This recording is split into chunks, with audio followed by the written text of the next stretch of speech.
1, 2, 1, 2, 3. Well, I read no review about your place. I just saw your sign. I might not be a familiar face, but I came here with one thing on my mind. I say, I'm here to dine. I don't need no hostess to find me a chair. I can't eat by candlelight. I take that booth right over there. I can see my food where it's real bright.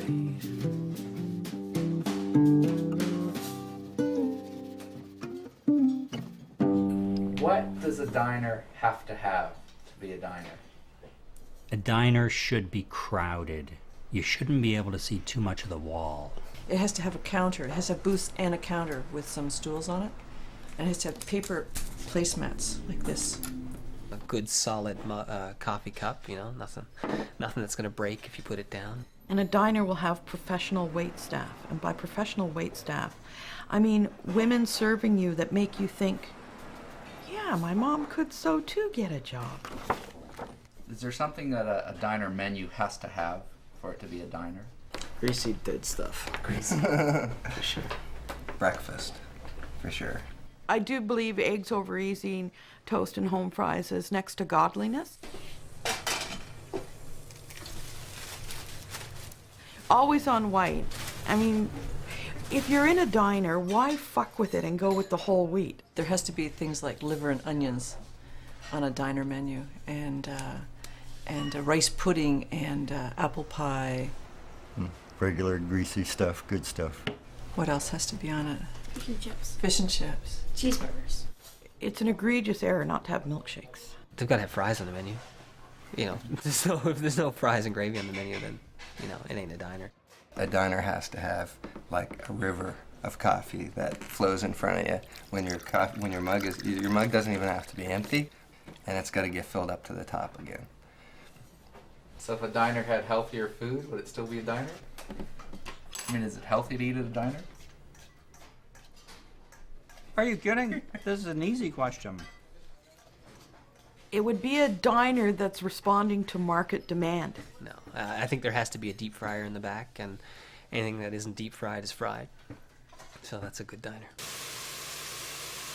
So what's the difference between a diner and a truck stop? Bigger parking lots. What's the difference between a diner and a restaurant? A diner you feel comfortable going into when you're wearing rubber boots. Unpretentious atmosphere. You know, you go into a diner and you don't have frills and, you know, stuff all over the place. The atmosphere, the smallness, the home, I guess it makes you feel like home. Well, a diner will be more casual, you can bring your family and you can walk out, with a small amount of money compared you go, to the big restaurants, things like that. Where do you think the diner came from?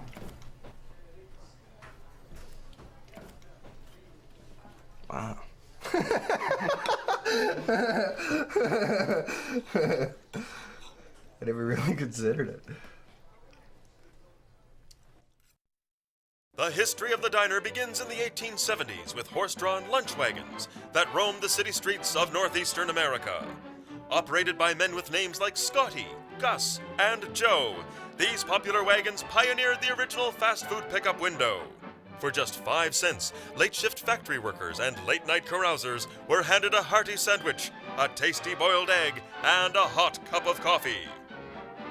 By the end of the century, the wheels were off the lunch cart business after some towns, abuzz with electric trolley cars, banned the slower horse-powered wagons. Undaunted, owners rolled their carts into vacant lots, covered the wheels, and reopened as stationary snack shops. Old streetcars headed for the scrap heap were also converted into instant eateries by adding a grill and a coffee pot. The modern-day diner was taking shape. These transformed trolleys had room for a counter, stools, and customers who could now eat inside. owners could sling more hash and make more cash. Hungry entrepreneurs began selling prefabricated lunch bars in the guise of trolley cars. Ready to roll straight from the factory, the canteens came with a stove, pots and pans, even a kitchen sink. Restaurants modeled on the railway dining car also jumped the tracks and landed on the side of the road. And in street slang, dining car became diner, a word that would soon be synonymous with good food, good prices, and good times.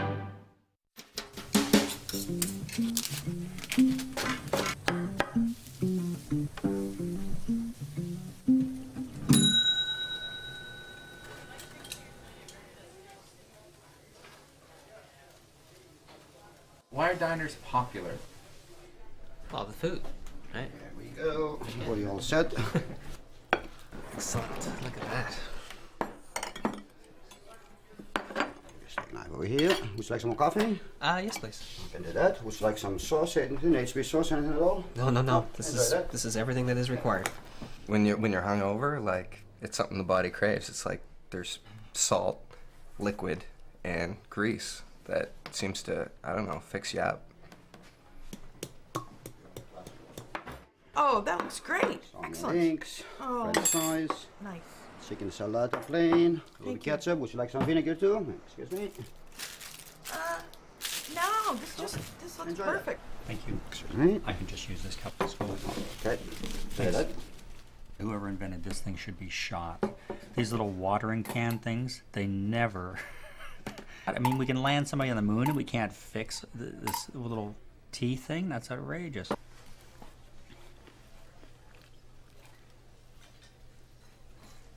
How you doing? Ah, good, Chris. Oh, my usual coffee, buddy. Just coffee? Yeah. Okay. Styrofoam. Try one of your rings. A small one. Small one. Thanks. See, look at this. This is not starch sticks. This is the length and the heft of a real potato. There's skin on the end. This is a diner fry. Sure you don't want some of this? No. With the end of the Second World War, the good times were back, and companies rolled out larger, fancier prefab diners with booths that could hold an entire family. By owning a diner, you could be your own boss and grab a slice of the American pie. As the love affair with the automobile accelerated, hungry motorists were looking for places to stop and eat. Diners popped up like mushrooms along the highways and byways of North America. Post-war optimism was on the menu, and diner manufacturers were busy cooking up the future of roadside design. Curved stainless steel exteriors and glowing neon signaled the promise of a better tomorrow. Inside, vinyl booths, chrome trim, and Formica countertops were long-lasting, modern, and more important, easy to clean. Day or night, the diner was winning the hearts, stomachs, and wallets of a nation.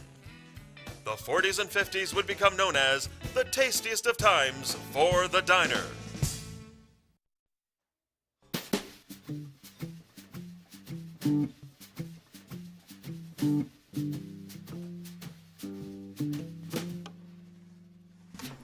I think we associate diners with the 50s because the 50s were a time of prosperity and movement. The war was over. Our boys were back home.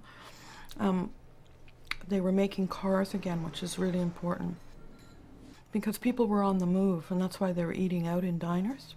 They weren't at home eating meatloaf anymore. They were on the road, and there were no McDonald's, and there was, no Taco Bells. So does a diner have to have, the neon and the 50s Chevy photos? No, I think it's atmosphere, actually. Atmosphere, friendliness. If a diner's been around since the 50s and it's doing that, I'm not offended by that. I think that's fine. Places that opened 4 years ago and are trying to pretend they're old, that to me, I think that's fake. I spent time in diners when I was in high school cutting class, so I actually associate diners with the 60s. But you know, maybe diners are more associated with an emotional kind of time than a physical time. You know, diners are that time late at night when you're drunk, or that time when you're on the road, or that time when you're in town before you have your first job, and so you want to go to someplace where you can eat for $4.95, or you want to go to someplace where it feels like home. And so it's almost, to me, diners are almost of an emotional geography rather than a physical one. The Great White North is home to Art Deco-style diners, but the Canadian diner is more commonly a humble roadside eatery, or a truck stop, or a downtown hole-in-the-wall with stick-to-the-ribs fare and hardly a jukebox in sight. Diners may be as American as apple pie, but they are also as Canadian as maple syrup. Affectionately known as greasy spoons, Canadian diners share with U.S. diners a familiar atmosphere of counters, stools, and booths. The best greasy spoons also offer an all-day breakfast, strong coffee in a bottomless cup, comfort food at comforting prices, rice pudding, and a waitress who calls you dear. The diner is not just a structure, it's an experience, an appetizing sanctuary from the outside world.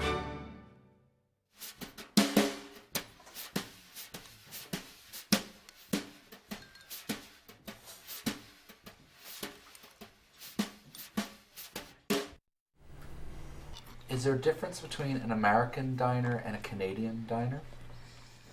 You know, maybe it's a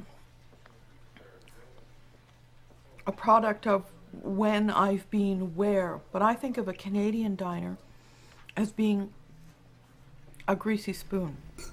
Well, I think our diners, they don't need to have the kind of glitz around them. Ours are just kind of your basic eateries in lots of ways, and they do reflect the community around them in some ways. And then the kind of ethnic background influences what's on the menu as well. In this city, a lot of the best diners are owned by Greeks. Why is that? Back in 60s, I mean, there were quite a few immigrants that came to this country. They didn't even know the language very well, so they start working, I mean, for other Greeks in the restaurant business as a dishwasher, and then they become cooks, and then they had the dream, I mean, to create a little bit diner, I mean, like the own boss they had there. So is it hard work having a diner? Yes, restaurant business is hard work, and you have to keep pleased, I mean, every customer, like everything else. A lot of hours, 7 days a week sometimes you have to do that. Yeah, you can make a living. Not going to be a millionaire, but you can do a living, yeah. Do you think in 10, 20 years there will be a lot of diners still? I don't think so. I don't know, there's more of the fast foods, the fast food chains. Hi.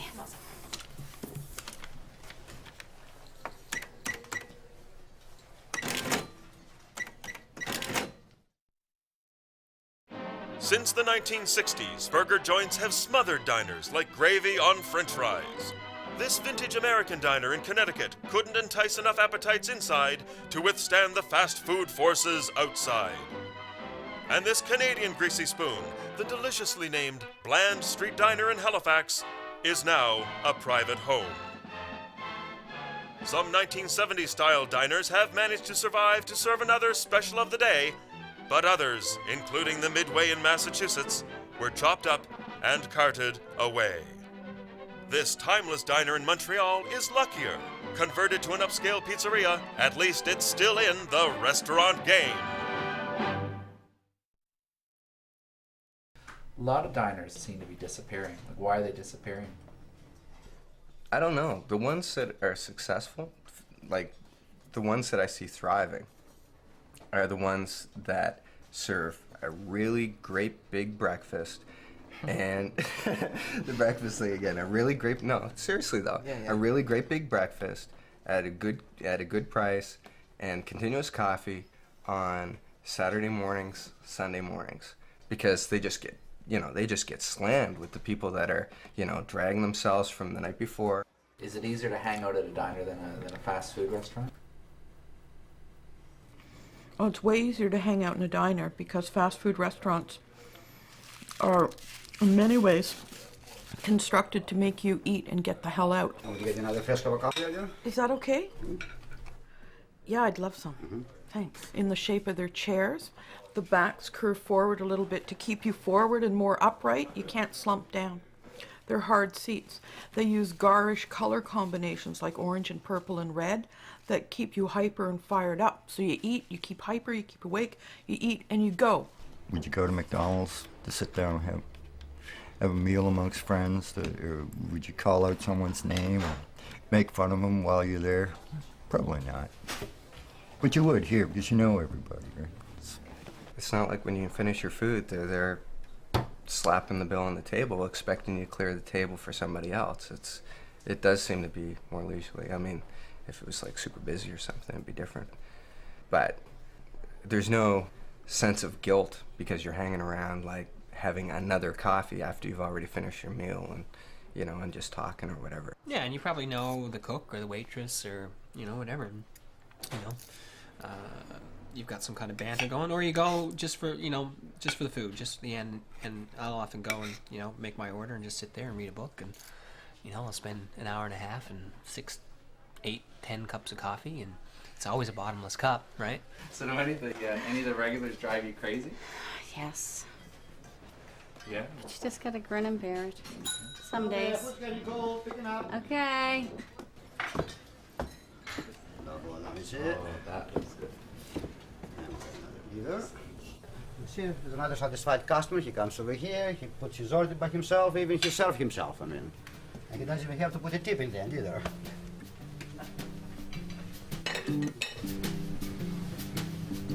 Okay. I like my coffee in a good thick mug. I don't need no fine china. And I want her to keep filling me up. She's the finest dish in this here dime. I say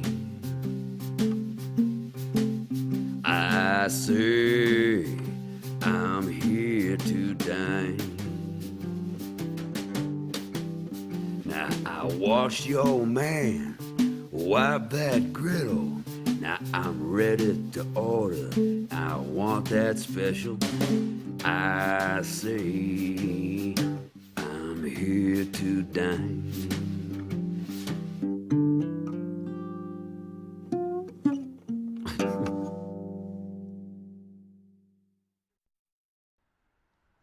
Can a real diner be part of a chain? No. No, because then they're franchises and they're serving the same things. It's a wolf in sheep's clothing. It's a hoity-toity pseudo boho restaurant masquerading as a diner or greasy spoon. You know, that takes Visa and Amex? I don't think so.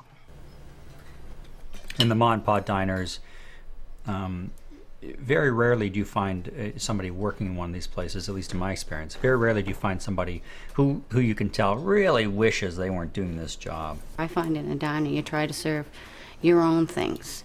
You make your own specials, you know. It's a little of your own home. It's more love put into cooking the food. It's better. I like supporting the smaller people too, for sure.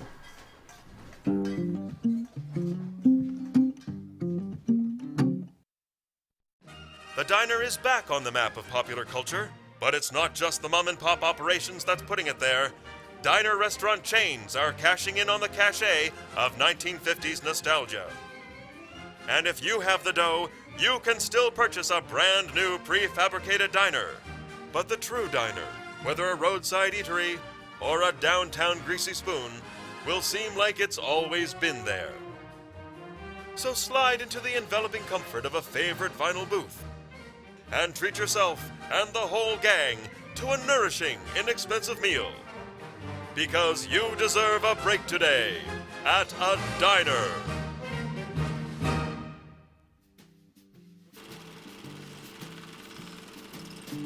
You gotta like the people. You want to try? No, thank you. Just I once. did it once. One day you will voluntarily ask for rice pudding in a diner. Because it has a little bit of everything. I mean, you have your old fish and chips, or your clubhouse, or your nice hamburger or cheeseburger, plus your breakfast. It can be any time you want it into. I mean, You gotta like a menu that has a variety under $4. And I think that in a funk, a diner can be a great place, and then you can watch the other losers come and go. The perfect diner is a place where you walk in, even if you've never been there before, and then the people there connect with you in some way. They treat you nicer than your neighbors. Yeah, I like that. It's like your day's like all going to hell, and then you drag yourself in and you order breakfast, and you got a whole day ahead of you to start afresh. It's like a redemption. There are your characters. And that's part of the fun of being in the diner is you get to meet these people. But sometimes even if I don't,